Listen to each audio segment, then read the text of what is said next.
Welcome to the CryptoBillis unboxing series kung saan today we will unbox the Trezor Safe 3. Para matanggal ang initial cover, pupunitin natin ang mga tabs sa gilid and mare-reveal ang very new and very sustainable packaging ni Trezor. Kaya tara, simulan na natin ang unboxing. Take the cover off at makikita natin ang unit at starting kit.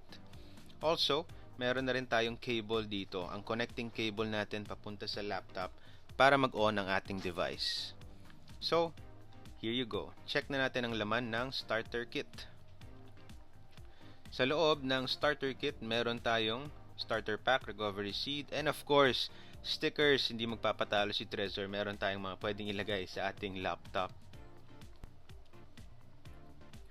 And here you go. Ito ang starter kit natin, ang instructions para ma-set up ang Trezor Suite, para makita ang tamper-proof seal ng device. And sa likod, meron tayong mga reminders what to keep in mind and disclaimers about the device.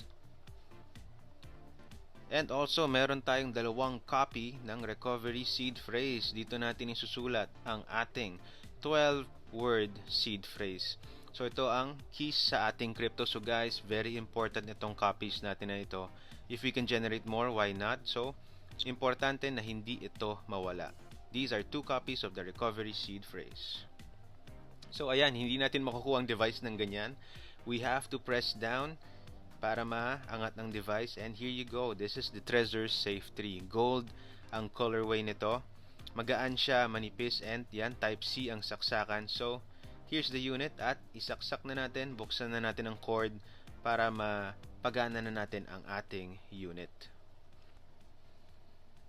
So ayan guys, once na we plug in the device, it will automatically turn on at magsisimula na ang setup process ng device. We can use the buttons in front to toggle left and right. Pag pinindot natin ang right button, it will toggle right. Pag pinindot natin ang left button, it will toggle left. And if we press the buttons, we can select the options that we want. So ito ang quick unboxing video ng Trezor Safe 3. Stay tuned for more unboxing videos.